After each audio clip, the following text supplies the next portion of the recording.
So we left off last week after that jury verdict has been read, where I'm standing right next to my client. And either we have a celebration that is very difficult to describe after walking through the valley of life, or we hear news that changes a life permanently, immediately. And now we have to keep our head while your body is in shock and numb from a guilty verdict. So on this episode of the Lawyer's Lounge, we're going to talk about those two roads. One of complete exoneration, a new lease on life, and one where you've been judged guilty and now what is next? What's the fight ahead? And how to keep hope in a very dark situation. And finally, we'll just talk about the series and what it's meant and what you should take from it as you go forward with this information and knowledge behind the bar, an inside look into the criminal justice system. So sit back, relax, and enjoy this last installment after the verdict. Here in the Lawyer's Lounge, I'm Attorney Keith Johnson.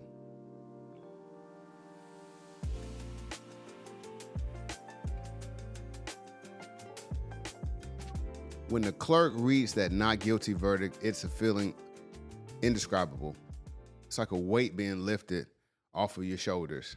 And some judges don't like when you show emotion, but it's natural. It's a reaction, it's spontaneous, and it comes from the depth of your soul. I've had clients who have burst into tears. I've had clients collapse into their seats. I've had clients grab and hug me. I've had clients in utter shock to the extent where I ask them, hey, we won, man, we won. So the reaction is never the same, and it's always genuine, and it's the kind of moments that you live for as a trial attorney, especially as a criminal defense attorney. Just like I said last episode, people can come in and see my work, and they can see how I do my business. They can see when the judge rules against me. They can see when the judge rules in my favor and how I handle adversity. And so it's a very public job, but that's what we sign up for. That's the pressure that we live with, especially in these courtrooms. And so when you win a trial, I want to make sure that the community knows that my client has been exonerated, not just because of what it does for my perception professionally, but because most times when that person is arrested in this day and age, their mugshot is plastered on the internet. The charges are discussed as though the general public has all the information. On many of these cases, people make vile comments. I call it the peanut gallery, the people who will thrive on the misery of other people. And so it's very important that the same energy is put out there when a jury of my client's peers acquits them and finds that the government had no merit to the charges against them and that the district attorney's office did not prove their case. See, the news media doesn't cover the acquittals with the same type of vigor that they do when a case is first brought to the courts, when a person's mugshot is plastered on the news, and when we have very, very little details other than very serious charges. And so I believe fundamental fairness dictates that I, as the advocate for my client, make sure that their story is told in a very respectful way if they consent to it. I haven't had a client tell me no, even the most private, because there's something about being charged with a crime that's deeply personal, and that even the most private people want their names to be cleared in the best way possible. And so I use the platform that I have and the microphone that I have to try to make sure that the community at large and those within my network know that this person has been given a second chance, rightfully so, and has stood up against allegations that were found to be meritless. But it just doesn't stop with proclaiming that we won the trial, because that would be performative That would be only just doing it for likes and clicks, and advocacy goes beyond that. We try to talk to people about the psychological impact of being charged with a crime and going through the trial process. It leaves a scar.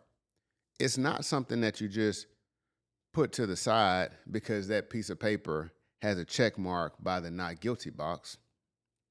There are memories associated with it, especially if you are re-entering society, especially if this is a charge where a judge decided that you don't get bond, where you don't get a chance to live life on the outside while you are preparing for this pivotal moment in court.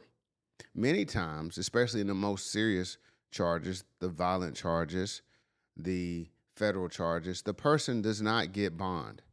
And so they are literally going from the courthouse, being judged not guilty, going back to the jail to be processed. And sometimes that takes several hours. I've had cases and trials where the person had to spend another night in jail.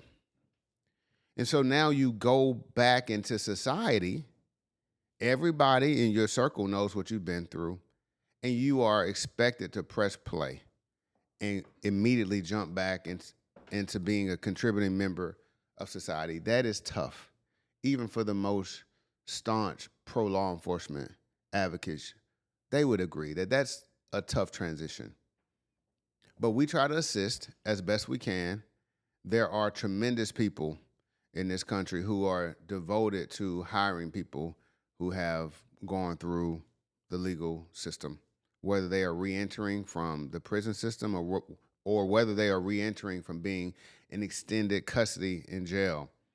There are groups and mentors and programs that are dedicated to this group of people. And I try to pair clients up when they request and when they show a valid and a genuine interest in rebuilding. I try to pair them up with these groups because it's important. That's a part of rehabilitation. And as time goes by, I've heard from clients who call me around Christmas time. And I always tell them when they say, I can't thank you enough, I say, just send me a Christmas card. And it might be a small gesture, but for me, it's a reminder of the impact that I've had on people. And so I typically get these random cards around the end of the year from people that I haven't heard from in years. And that lets me know that they're doing fine. And it's a reminder that the work is meaningful, even as the years go by and you're still facing current fights on current cases. It's a reminder of where you've been and what you're trying to do with your legacy. And then I have those groups of clients who come by and they see me. And they are some of the most fiercest advocates for me and for the journey that we had. And that's humbling to know that you had an impact on someone in a very low moment. And so those are the good stories. Those are the ones that keep us going because you see justice work. Even though it might have taken some time, even though they have scars from the process, at the end, they got their life back. They got their freedom back. And then I have those who won trials who get back in trouble. Within 6 months, I've had a few who we won murder cases. And I look on the court docket and I see you back in jail. And most of the time, they don't call me a second time. Not because they don't know I do good work, but because there's some shame involved. There's some regret involved because they know that I care about them. And they know I'm a fuss at them. But ultimately, I just want the best outcome. And some people just don't see the true value of themselves. And listen, I'm no therapist, but I do know people. And I have been in the people business for almost 20 years. And I can tell you that even when a person is giving their life back, sometimes they don't see the true value of their life. And they engage in risky behavior that tend to put them in similar circumstances as when they met me. And unfortunately, I've had that. I had a client pass away after a jury trial. He passed away a few months ago. We won the trial last year, and we kept in touch, and I saw a change in him. I saw him trying to, in my opinion, be the father that we talked about him being when he was in jail. I witnessed him commenting on my social media posts when I would post coaching videos and videos of other courtroom success. He would comment, and it made me proud because I believe that our relationship went beyond the courtroom, and it did. It really did. Unfortunately, he was murdered earlier this year. He became the victim of a crime, and I had to console his mother at his funeral. The same woman who I had talked to for 3+ years while he was in jail, to try to reassure her that we're going to fight these charges and I'm going to do my very best. And when she looked at me, she said, Juwan loved you. He cared about you. He wasn't a soft man, but he knew that you cared about him. And I saw his children. And I saw his siblings. And I knew that even in the depth of grief that they were facing with him being murdered untimely, not even 40 years old, that when he was accused of the crime, he was vindicated. And I believe that had a small measure of comfort for the family. Now, I had my own guilt because I'm like, man, if he wasn't on the street, maybe this wouldn't have happened. But you can't think that way. But that's the relationship that you have with these clients beyond the courtroom if you care about what you do. It's the impact.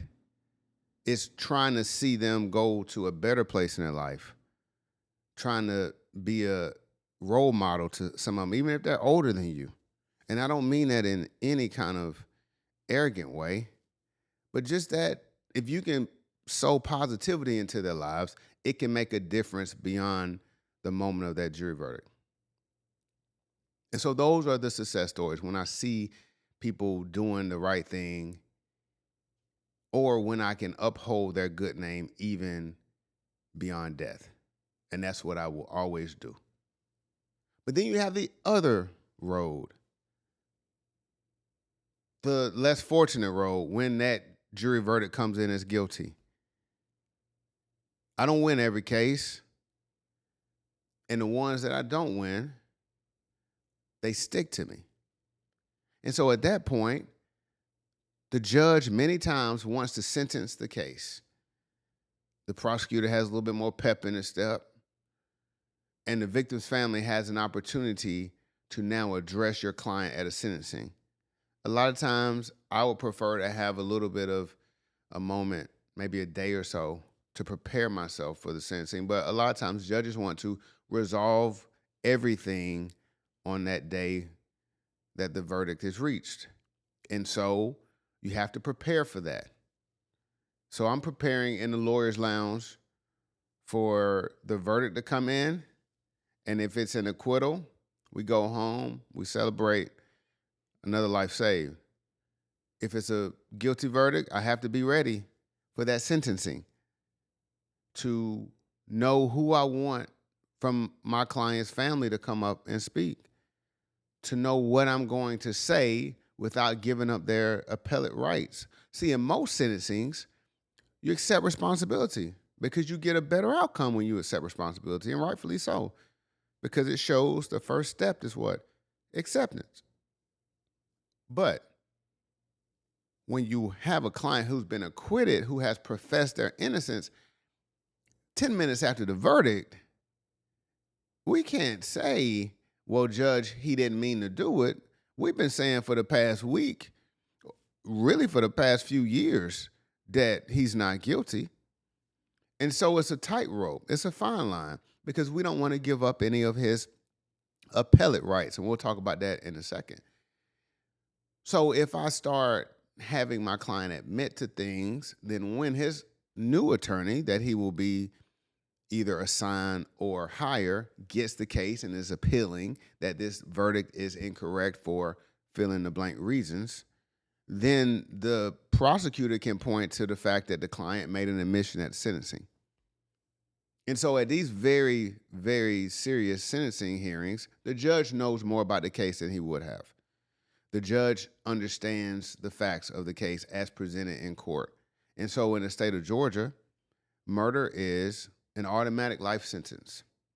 The judge has three options at sentencing: life in prison, life in prison without the possibility of parole, or the death penalty. Now, death penalty cases are few and far between.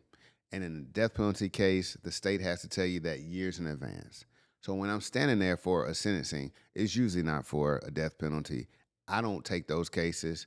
Those are cases that I just don't want to be involved in. But the great majority of them fall into either life in prison with the possibility of parole or life without parole, which is referred to as LWOP. Now, life in prison means you don't have an end date. However, after 30 years, the parole board will review your eligibility for parole every 2 years. So, life in prison used to be 7 years, and then they would review you every 2 years. Then it went to 14 years, and over the past 20 plus years, it's been a 30-year sentence. Very heavy when you have a client getting life in prison. And I'll be honest with you, in my jurisdiction, judges have usually given life without parole if you lose at trial. Now, I think it's a bit of a trial tax. I don't agree with that. I don't believe you should be punished for exercising your right to a trial. As an American, like we talked about in one of the first episodes, you have a Sixth Amendment right to confront your accusers. If somebody's accusing you of a crime, you have a right to make them come into court and prove it. But on the flip side, you could get a harsher penalty if you lose at a trial. So it's the big roll of the dice. And those are some of the things that we look at when we have to make those decisions. Just like I talked about in the episode, Decisions. Before we go to the trial, you have to know that if you lose, you're going to get the harshest punishment. So if it is a life sentence, then you have to immediately notify the client that it's not over with. And it's a very, very heavy thing to look a person in the eye and know that unless something happens at your appeal, you're not coming home for at least 30 years. Now, we in the same room. We've been sitting beside each other. I've been trying to strategize. I've been trying to make these objections. And as you can imagine, there's a weight that's on me as I try to keep my composure, as I try to be hopeful, as I see his mother or his significant other crying, as I know that he has children who he will not be in their lives. But we try to keep our composure, and you try to be very, very hopeful in that very hopeless situation. But it can be difficult because you go into those situations wanting the best outcome, but knowing that this is a possibility. So that's what adds to the weight. That's why the strategy is so important. That's why when we win these kind of cases, you have to enjoy the moment because the flip side is so horrible. And so they go back to the local jail, not to be released, but to prepare to be sent to prison. In the interim, I'm trying to find an appellate attorney so that their family can consult with someone who will now look at the case, will order a transcript, which is everything that was said in the trial, and pour through it to see if there were any errors made by the judge, any errors made by the prosecutor, and yes, any errors made by me. So the crazy thing about the business of being a criminal defense attorney is that your client, if they don't get the outcome that they desire, quite frequently blames you for it. That's part of it. I don't take it personally. As difficult as it was when I first started, I understand. They have to allege that you might not have made the proper objection or that you might not have called a certain specific witness and things of that nature that could rise to the level of what is referred to as ineffective assistance of counsel. So not to get too bogged down in it, but there are things that have to occur even after the verdict legally. So I try to protect my client's rights because certain things have to be filed within 30 days. But the client, the defendant, they have to get ready for a totally different lifestyle. Because if being in the local jails, the minor leagues, going to prison is the big leagues, they go to one central location where it's a diagnostic prison down in Jackson, Georgia. And then people are placed based on their age, based on their gang affiliation, based on the kind of conviction that they have. And then they go to a more permanent location. But it's all about keeping hope during this crazy process because they are now immersed in the prison culture. They're not at the local jail anymore. They are there with people who are doing life, people who may not have much to live for, may not have had a lawyer who tried to pour into them or care about them or is going to try to get them an appellate attorney. They may think that it's all over with. And so that's where the danger comes in the prison systems. And so I always ask judges, don't give them life without the possibility of parole. I mean, we don't know what life is going to look like in 30 years. Let the parole board do their job. Give my client some hope to possibly return to society with good behavior. Why? Because I think that cuts down on violence. Because you don't have a facility full of people who feel like they have nothing to live for anymore. When you give somebody life without the possibility of parole, they could be a model prisoner and they are never coming home. They're going to die in that facility. So, of course, you're going to have more violence. You're going to have more of that attitude because they don't have anything to incentivize. It can't just be punishment. Now, I know I'm a defense attorney, and I know that that's only one side of it, because the other argument, which I understand and appreciate fully, is that if you've taken somebody's life, that person is gone forever. And so your penalty should be equal, if not greater, than coming back out and maybe having 10 or 15 years of freedom. Why do you deserve freedom? My loved one didn't. My loved one is going to still be gone in 35 years. So why should you get out? I get that. I understand that.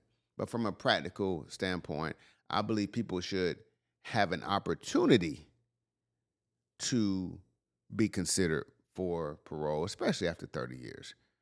Because maybe they can talk to the next generation and say, listen, my life was not what it could have been. I've been shown grace. I think about this every day and try to pour into people who may be going down a road that they don't need to be down. People who may only respect somebody who has the street credibility of going through it. Because there are young people who don't respect it unless they think that you come from that culture and that you really, truly understand what it means to be from the streets. So, regardless, there's a sentencing that occurs. There are victims' families who have the floor and are able to talk about the loss and the impact if it's that kind of case. And if the victim is still with us, the victim can speak about the impact that it's had. And that's a highly charged environment emotionally. And I tell my clients, just look at the judge. We don't need to make eye contact because a lot of times it's just not going to be in anybody's best interest. Now, a good judge will tell the victim or the victim's family to direct your comments to me. That's a good judge. There are some judges who will allow a sideshow to occur, and that just riles things up. But ultimately, when the case is over, everybody goes about their lives as best they can. The appeals happen behind the scenes. Sometimes I have to serve as a witness 6 or 7 years later on an appeal where I have to go back and look at my file and explain why I didn't make certain objections or explain why I didn't call certain witnesses and try to go back into my thinking. And I don't really do a great job of defending myself because I think that if they can show that I made a mistake, then that's fine. Because I want my client to have another chance. And if that means that I have to fall on the sword, then I'll fall on the sword. That's not a big deal because ultimately we have the same goal. And that's for my client to get another chance, another shot, another day in court. However it comes, I'm fine with it. Now, that's the justice system. It's not what it may appear to be from the outside. There are some similarities to what you see on TV, but it's a lot of moving parts, and you have to be tough in order to deal with it. And so the broader question is, what do you think about the justice system? What have you learned from this? Is it what our founders really intended it to be? Because if we go back to episode 1 of this series, when we're talking about the crime, our founders wanted people to have certain rights if they were charged with crimes. They did not want people to not walk into court without a lawyer. They didn't want people to be judged guilty without hearing from the other side. They didn't want judges to be able to treat people differently based on which state they were in. They wanted everything to be uniform. And as imperfect as our system is, we still have a shot when you're charged with a crime. But you know what concerns me is how our society is eroding our right to innocence. Our society almost celebrates when somebody is charged with a crime, especially a celebrity, when somebody is accused of something. And so the burden of proof, I would say now, is on the person who is charged with the crime to first make a statement, to secondly, try to prove that these allegations are untrue. And in the interim, while it's pending, while it's going through the court system, people lose their jobs, they lose their good name, they lose everything that made them who they are. And there are some people who will say, well, good, because they shouldn't have been charged with certain things. I tend not to agree with that. If there are consequences that will follow, those consequences will be there once the process has played out. But how do you unring a bell? How do you get that mugshot back that's on the internet when somebody types in your name, even long after you've been acquitted? You can't get that back. And so that's what concerns me, is that we are so wanting to know everything so quickly that we've lost something. We've lost compassion for our fellow neighbor. We've lost the discipline to say, I'm not going to gossip about this because I believe that the process should play out. Now, I'm only one person, and this is my opinion. But I do believe that a lot of people think this way, but may be afraid to speak up. We can only affect the change that's in front of us. We can't control the whole world. We can't even try to do so. It would just be frustrating. But what you can do is not engage in those conversations. What you can do is educate the people around you, because nobody cares about the humiliation until it hits close to home, until you may need a criminal defense attorney, or before your child does something completely silly and all the years that you put into this child seem like it comes crumbling down, and you want them to just have a fair shot or a second chance at life before their life even takes off. See, that's what I'm talking about. And so as we look at our society as a whole, especially during this era with this administration in office, we have to hold true to the values of our founding. It's not just philosophical. It's not just words on a piece of paper in a museum. It's the bedrock of our country, that you are innocent until proven guilty, that you have a right to be judged by your peers, that you have a right to remain silent when you are interrogated by the police, that fundamental fairness is still the rule of law in this country, regardless of how you look. So I want to speak to the next generation of advocates, those high school students, those college students, those law students who are grinding, trying to figure out, is this really the career for me? Yes, it is. Yes, you should keep going. There are people who are depending on you to learn this information. There are people who are depending on you to gain toughness from the adversity that you will face. There are families who will be reunited because of your efforts and hard work. Your work is not in vain. You will face adversity, but you will overcome even more. And so here in the Lawyer's Lounge, we'll always try to tell inspiring stories, but do it with truth behind it. Because the underdog is what we're looking for. And the underdog lives in all of us at various points in our life. So, I hope you've learned something from this episode. It's been deeply personal. It's been eye-opening even for me. And I hope that it lives on. I hope that we can add to it as the years go by. But it is a permanent record of how we see the criminal justice system behind the bar here in the Lawyer's Lounge. As always, the past is behind you. It can do nothing other than instruct you. Do not let it be a weight around your ankles.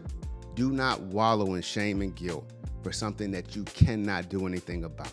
The future is beyond our recognition. We can plan, but know that it is held by the good Lord. He has brought you this far. He will not leave you now. The present is where you should remain. It's where the magic happens. It's your sole responsibility to do your very best because it's the right thing to do and because that's the only thing that you can control.